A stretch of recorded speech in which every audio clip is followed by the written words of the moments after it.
नमस्कार, स्वागत है आप सभी का। आप देख रहे हैं स्टेट मेरा हिंदी में हूं आपके साथ कृतिका सिंह और आइए अब आपको दिखाते हैं देश और दुनिया की 25 बड़ी खबरें। महाराष्ट्र में आज नए मुख्यमंत्री के नाम का ऐलान किया गया है। सर्वसम्मति से देवेंद्र फडणवीस के नाम का ऐलान किया गया। अब फडणवीस तीसरी बार महाराष्ट्र के मुख्यमंत्री पद की शपथ लेंगे।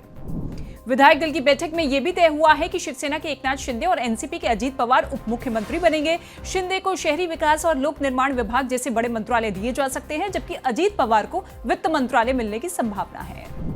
लोकसभा में नेता प्रतिपक्ष राहुल गांधी और वायनाड से सांसद प्रियंका गांधी को संभल जाने की इजाजत नहीं मिली। गाजियाबाद बॉर्डर से लौट रहे हैं वापस दिल्ली। अब राहुल प्रियंका जाएंगे संसद भवन।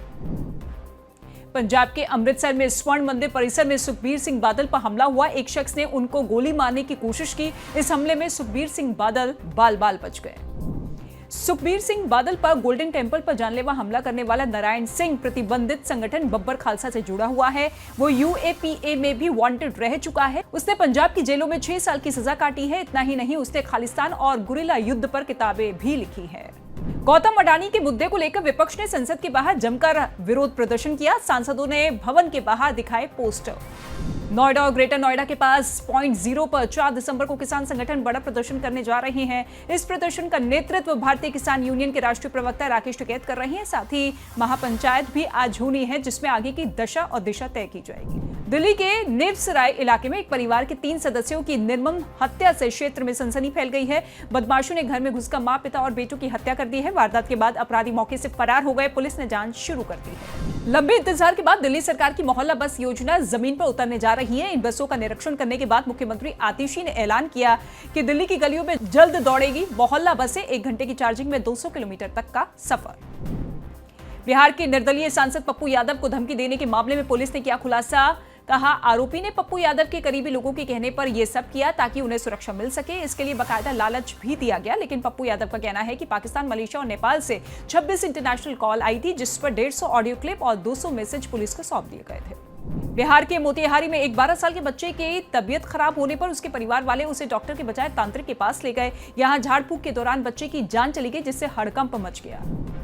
हरियाणा के फरीदाबाद में 40 साल के शख्स को उसकी पत्नी ने अपने बॉयफ्रेंड के साथ मिलकर गला दबाकर हत्या कर दी। वारदात को अंजाम देने के बाद आरोपी मौके से फरार हो गए। पुलिस इस मामले की जांच में जुटी है। हरियाणा के चरखी दादरी में एक चौंकाने वाली घटना सामने आई है। यहां मिलिट्री के हवलदार को साइबर ठगों ने टेलीग्राम ऐप के जरिए टास्क का झांसा देकर 12,47,880 रुपए ठग लिए। इस मामले की शिकायत मिलने के बाद पुलिस ने केस दर्ज कर लिया और जांच शुरू कर दी। झारखंड के मुख्यमंत्री हेमंत सोरेन की मुश्किलें बढ़ सकती हैं। मनी लॉन्ड्रिंग मामले में हेमंत सोरेन को आज पेश होने का आदेश। पीएमएलए कोर्ट ने लिया एक्शन। आपको बता दें कि सोरेन को रांची के बरगई सर्कल में 8.86 एकड़ भूमि घोटाले से संबंधित मनी लॉन्ड्रिंग मामले में 10 समन भेजे गए थे। छत्तीसगढ़ में आज सुबह भूकंप के झटके महसूस किए गए। भूकंप का केंद्र तेलंगाना रहा। ये झटके महाराष्ट्र तक महसूस किए गए। भूकंप की तीव्रता रिक्टर स्केल पर 5.3 मापी गई है।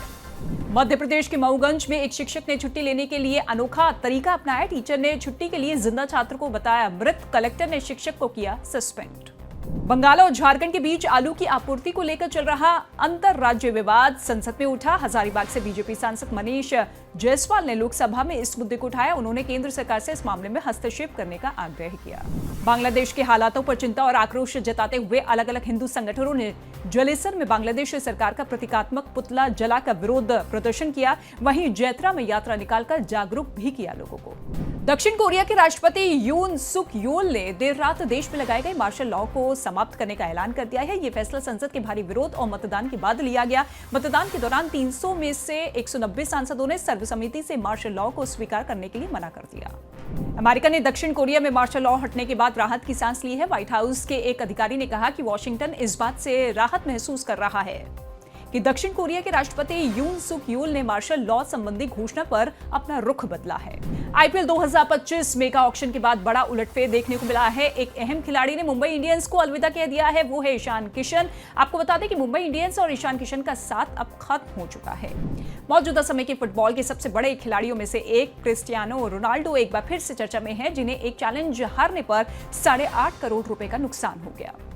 नागा और शोभिता की शादी हैदराबाद के अन्नपूर्णा फिल्म स्टूडियो में हो रही है। हाल ही में शोभिता ने भी सोशल मीडिया पर अपनी शादी के पहले होने वाली रस्मों की कई सारी फोटो भी फैंस के साथ शेयर किए थे। अल्लू अर्जुन की फिल्म पुष्पा 2 को लेकर रिलीज से एक दिन पहले एक बड़ी खबर सामने आई है। जानकारी ये है कि फिल्म का 3D वर्जन रिलीज नहीं हो रहा है, यानी कि पुष्पा 2 3D में एक हफ्ते बाद यानी कि 13 दिसंबर को रिलीज की जाएगी। कॉमेडियन सुनील पाल से जुड़ी खबर ये है कि सुनील पाल मिल चुके हैं और अब वो पूरी तरीके से ठीक है। इस बात की जानकारी उनकी वाइफ सरिता ने दी है। दरअसल कॉमेडियन सुनील पाल की वाइफ ने पुलिस स्टेशन में मिसिंग की रिपोर्ट दर्ज करवाई थी, जिसके बाद से फैंस परेशान थे।